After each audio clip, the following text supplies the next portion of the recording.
But I also...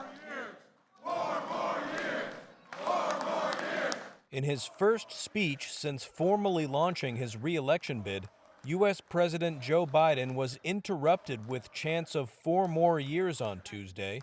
Biden told the friendly crowd of union workers there was more to do, but that his economic plan was working, citing headlines from major newspapers. Wall Street Journal writes, quote, "America is back in the factory business." In a recent column in the New York Times, "Make Manufacture Greater Again" was the title of the article. It goes on to say, President Biden appears to be presiding over the kind of manufacturing served that Trump had promised. Earlier on Tuesday, Biden announced his re-election campaign in a video that opens with imagery from the attack on the U.S. Capitol by supporters of Donald Trump, who has falsely claimed there was widespread electoral fraud in 2020 after losing to Biden by 7 million votes.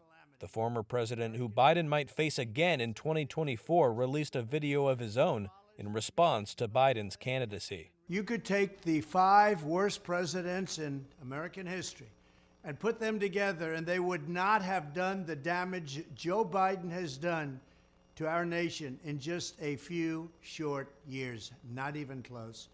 In his speech at the Washington Hilton on Tuesday, Biden framed his re-election bid as a fight to protect American freedoms. The threat that MAGA Republicans pose is to take us to a place we've never been. The 80-year-old president now must overcome Americans' concerns about his age in order to win re-election. William Howell is a professor of American politics at the University of Chicago. He's going to be 82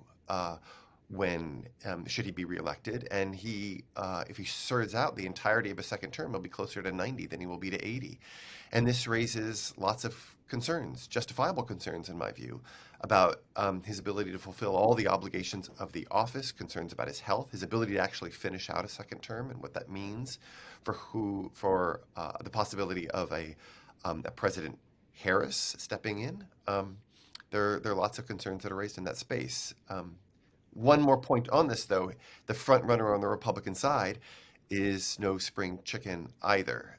If it ends up being Trump, he will be 78, which will be, should he win in 2024, that would make him the second oldest person to hold the office. A Reuters Ipsos poll completed on Monday found that 44% of Democrats say Biden is too old to run, while 35% of Republicans say Trump is too old. Would you shut up? The poll showed that a majority of registered voters don't want either candidate to run again, but it still showed Biden with a lead of 43% to 38% over Trump in a potential 2024 rematch.